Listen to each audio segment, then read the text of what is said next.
Hello everyone, this is Swati. और जैसा कि आप सभी जानते हैं, मैंने अपना यूट्यूब चैनल स्टार्ट किया है, तो उसके लिए लगातार स्टोरीज की बात होती है और उस पर स्टोरीज अपलोड करनी पड़ती हैं।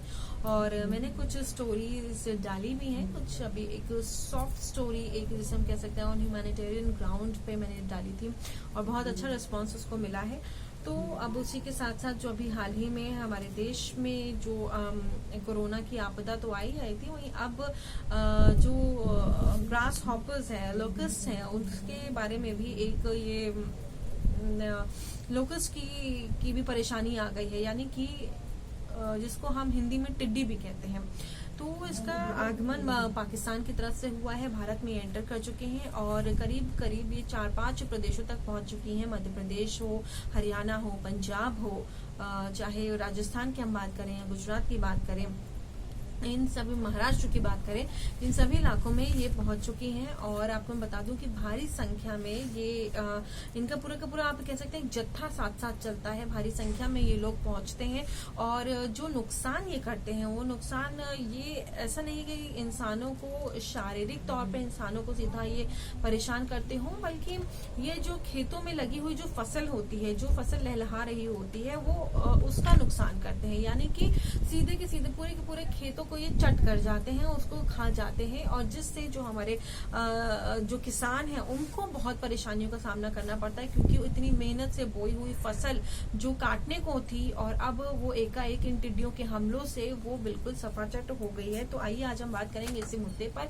कि किस तरीके से हम इससे बचाव कर सकते हैं, क्या क्या चीजें सरकारों द्वारा की जा रही है, चाहे वो राज्य सरकार हो, केंद्र सरकार हो, किस तरीके से उस पर काम हो रहा है। और ये भी माना जा रहा है कि दिल्ली एनसीआर में भी ये हमला करने वाले हैं। और लेकिन जो स्पेशलिस्ट उन्होंने बताया, हालांकि दिल्ली एनसीआर में खेती का इतना ज्यादा काम नहीं है, लेकिन यहाँ की जो हरियाली है ये उसको नुकसान पहुंचा सकते हैं। और भारी संख्या में, क्योंकि ये जत्था ही पूरा चल रहा है, एक पूरा का पूरा जिसको कह सकते हैं एक समूह पूरा चल रहा है, एक ग्रुप है इनका, और ये करीब 1 स्क्वायर किलोमीटर में होते हैं। मतलब कि 1 स्क्वायर किलोमीटर आप मान के चलिए कि चौड़ाई और लंबाई पूरी की पूरी 1 किलोमीटर की लंबाई आप मान लीजिए। इतने सारे टिड्डे जब एक साथ एक जगह पर अटैक करेंगे तो वहां पे क्या हाल होगा, क्या है, क्या कैसे इनका क्या एक्टिविटीज हैं, किस तरह से काम करते हैं, क्या चलता है, क्या क्यों ये किस तरह से किसानों के लिए परेशानी का सबब बने हुए हैं, किसान इनसे किस तरह से छुटकारा पाने की कोशिश कर रहे हैं, इन सभी चीजों के बारे में आज मैं आपसे बात करूंगी।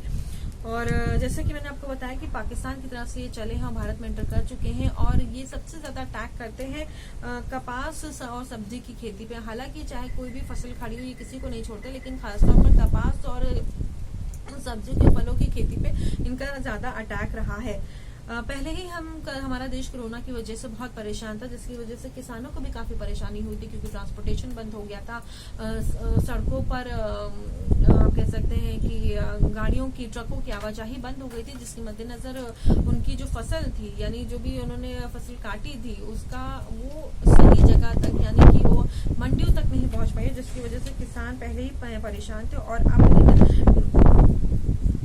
टिड्डियों का हमला होने से भी किसान बहुत परेशान हो गए हैं। और आपको बता दूं कि ये दिन में ट्रैवल करते हैं, यानी कि एक जगह से दूसरी जगह पर अगर इनको एक इलाके से दूसरे इलाके तक पहुंचना है, ये दिन में ट्रैवल करते हैं। रात में इनका कुछ भी आवाजाही नहीं होती है इन टिड्डियों की। ये दिन में ही एक जगह से दूसरी जगह जाते हैं, यानी कि 150 किलोमीटर प्रतिदिन, 150 किलोमीटर की इनकी जो रफ्तार है वो होती है और 150 किलोमीटर ये तय करते हैं और दिन में ही सिर्फ ये ट्रैवल करते हैं, मैं आपको बताना चाहूंगी।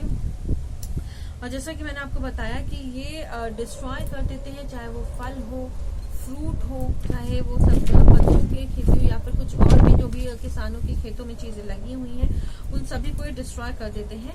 और 90,000 हेक्टेयर इन्होंने नुकसान किया है राजस्थान के जो आप कह सकते हैं जो खेत है, उनको इन्होंने नुकसान पहुंचा है। और लोग, यानी कि जो लोगों की जो परेशानियां हुई हैं, किसानों को जो परेशानियां हुई, किसान कैसे इससे बचने की कोशिश कर रहे हैं, किसानों के लिए बहुत बड़ी परेशानी का सबब बन करके सामने है। किसान इससे थालियां बचा करके वो इनको भगाने की कोशिश कर रहे हैं, तो कहीं पर खुद ही पहुंच करके थाली और डंडी से बजा रहे हैं उसको। साथ ही साथ लाउड म्यूजिक प्ले कर रहे हैं, बाकायदा कई जगहों पर तो डीजे को बुला करके, क्योंकि उसकी आवाज इतनी तेज होती है, डीजे को बुलाया गया ताकि उसकी आवाज से ये जो टिड्डियों का ये जो समूह है ये उस खेत को छोड़ करके भागे। वहीं पे जो सरकारें हैं, राज्य सरकारों की हम बात करें तो वहाँ जो सरकारें हैं उन्होंने भी सतर्कता बरतते हुए इन टिड्डियों के ऊपर केमिकल स्प्रे किया ताकि इनको रोका जा सके, जहां इन्हें वहीं पे खत्म किया जा सके ताकि अन्य राज्यों में इनका मूवमेंट ना हो और वहां पर जाकर के जो किसानों की फसल लहलहा रही है उसको ये नुकसान ना पहुंचाए। ये सारी चीजें राज्यों में प्रशासन और शासन द्वारा की जा रही है। बाकायदा फायर ब्रिगेड से केमिकल इनके ऊपर छिड़काव किया जा रहा है ताकि इनका कम से कम नुकसान ही करे। और वहीं विशेषज्ञों की माने, जो विशेषज्ञों की बातें खुलकर के सामने आई हैं, तो ये 26 साल में सबसे भयानक अटैक है इन लोकस्ट का, जिनको हम टिड्डी के नाम से भी जानते हैं, आम भाषा में टिड्डी कहते हैं। हालांकि ये इंसानों को कोई नुकसान नहीं पहुंचाती, मैं तो फिर से आपको बता दूं, ये इंसानों को कोई नुकसान नहीं पहुंचाती है, लेकिन ये आपके घर में लगे, आपके आंगन में लगे पेड़ों को नुकसान पहुंचाती है। आपके घर में आपके अगर कोई खेत है तो उसकी फसल को भी ये बहुत बुरी तरह से प्रभावित करती है। ये सारी बातें मैंने आपको बताना जरूरी समझा।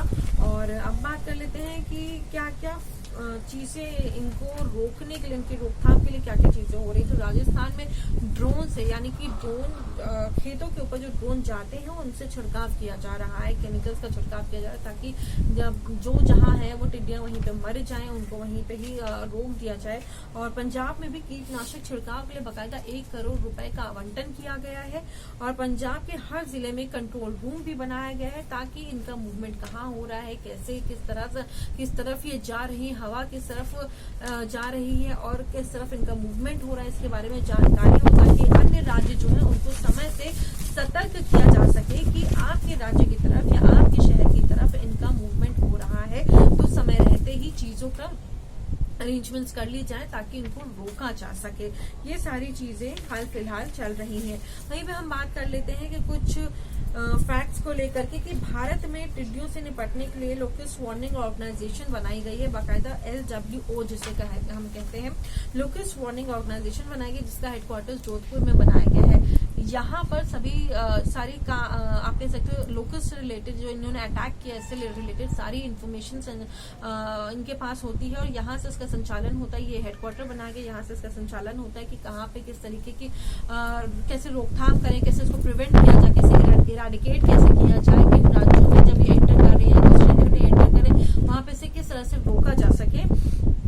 प्लानिंग फॉर लोकस्ट इराडिकेशन के बारे में मॉनिटर किया जा रहा है कि इनका मूवमेंट किस तरफ हो रहा है ताकि उस राज्य की सरकार को पहले से सूचित किया जा सके, ताकि समय रहते उस राज्य की सरकार अपने राज्य में तैयारी कर ले कि किस तरह से इसके ऊपर रोकथाम लानी। जैसे कि दिल्ली में भी आज मुख्यमंत्री केजरीवाल ने हाल ही में उन्होंने बैठक की और उन्होंने जितने भी एग्रीकल्चर डिपार्टमेंट के लोग थे उनसे बोला कि आप तैयारी करके रखिए, केमिकल स्प्रे तैयार रखिए ताकि जब भी इनका मूवमेंट दिल्ली की तरफ अगर होता है या दिल्ली NCR में इनका मूवमेंट अगर होता है, देश की राजधानी, तो जाहिर सी बात है यहाँ पर सिक्योरिटी हर तरह से मजबूत रखने की जरूरत है। और यहाँ पर जो हरियाली है, खासकर मोचन शहरी की बात करें तो वहाँ पे बेहद खूबसूरत हरियाली देखने को मिलती है, तो वहाँ पे बहुत नुकसान पहुंचा सकते हैं। ऐसे में साख की बात भी आ जाती है कि राज्य सरकारों के लिए जरूरी है ये उस समय रहते चीजों से निपटने के लिए तैयार रहे। वही बात करेंगे इनके लाइफ स्पैन के बारे में। इनके लाइफ स्पैन अप्रोक्सीमेटली होता है 90 डेज का। ये 90 दिनों तक जीवित रह सकते हैं। इनका life span 90 days on an average बताया गया। साथ ही साथ जो इनकी रिप्रोडक्शन कैपेसिटी है वो बहुत ज्यादा है, बहुत भारी संख्या में इनकी रिप्रोडक्शन कैपेसिटी है, जिसकी वजह से आप कह सकते हो कि जो मल्टीप्लिकेशन जो हो रहा है वो बहुत जल्दी होता है, वो बहुत तेज होता है। ये सारी चीजें भी निकल करके सामने आई हैं। और ये जो हम लोकस्ट की बात कर रहे हैं ये माइग्रेटरी होते हैं इन नेचर, यानी कि लोकस्ट जब हम टिड्डियों की बात करते हैं तो टिड्डियां आप कह सकते हो ये एक सॉर्ट ऑफ उनकी एक ब्रीड है, whereas local is a different breed. टिड्डियां एक अलग ब्रीड है, लोकस्ट अलग ब्रीड है और इनका नेचर माइग्रेटरी होता है, एक जगह से दूसरी जगह पर ट्रैवल करते रहते हैं। और ये जो खान पान इनका है, जहाँ पर बात आती है कि इतनी छोटे छोटे से ये कह सकते हो इतने छोटे होते हैं तो कैसे पूरा का पूरा खेत खा सकते हैं, कैसे पूरे का पूरा खेत को चट करके जा सकते हैं, उसे खराब कर सकते हैं, उसे नष्ट कर देते हैं, साफ कर सकते हैं। तो आपको बता दूं कि इनका पेट बहुत छोटा होता है, जितने ये होते हैं उतना ही खाना खा सकते हैं, लेकिन क्योंकि इनकी संख्या बहुत ज्यादा होती है, इनकी संख्या बहुत ज्यादा है। इसके वजह से ये एक आप कह सकते हैं कई किलोमीटर तक, कई हेक्टेयर्स तक के खेतों की फसल को नुकसान पहुंचा सकते हैं, उसे साफ कर सकते हैं, उसे सवाचट कर सकते हैं। ये अपने शरीर के बराबर के ही खाना खाते हैं, लेकिन बड़ा झुंड होने की वजह से ये काफी नुकसान पहुंचाते हैं। आपको बता दूं, इनका एक जो छोटा झुंड भी होगा वो तकरीबन 10 हाथियों के खाने के बराबर खाना खा सकते हैं, यानी और 25 ऊंटों के बराबर का खाना खा सकते हैं। और अगर हम इसको इंसानों की आप कह सकते मील के बारे में बात करें तो करीब 2500 आदमी के बराबर, यानी कि करीबन 2500 मनुष्य जो हम लोग हैं जो खाना खाते हैं उतना खाना ये खा सकते हैं। और जैसा कि मैंने आपको बताया कि इनका जो ग्रुप जो समूह चलता है 1 स्क्वायर किलोमीटर, यानी कि 1 स्क्वायर के आप शेप 1 स्क्वायर हो गया और प्लस किलोमीटर आप देख ले, आप उसकी डिस्टेंस तय कर लीजिए कि 1 किलोमीटर पीछे तक का, ये 1 स्क्वायर किलोमीटर तक की इनकी पूरी रेंज होती है। जो अडल्ट लोकस्ट की बात होती है तो 40 से 80 मिलियन अडल्ट लोकस्ट जो होते हैं और इनकी रिप्रोडक्टिविटी बहुत अच्छी होती है, बहुत जल्दी रिप्रोड्यूस करते हैं, जिसकी वजह से एक नुकसान का ये बड़ा कारण बन के सामने निकल करके आते हैं। ट्रैवल का मैंने आपको बताया कि जैसे ट्रैवल करते हैं तकरीबन 150 किलोमीटर तकरीबन बताया गया है कि डिस्टेंस तय कर लेते हैं, और ये दिन में ही ट्रैवल करते हैं। इनका नाइट में कभी भी ये एक जगह से दूसरी जगह ट्रैवल नहीं करते। ये सारी चीजें निकल करके सामने आई हैं इनके बारे में, तो मैंने सोचा आप लोगों तक ये बात पहुंचनी चाहिए।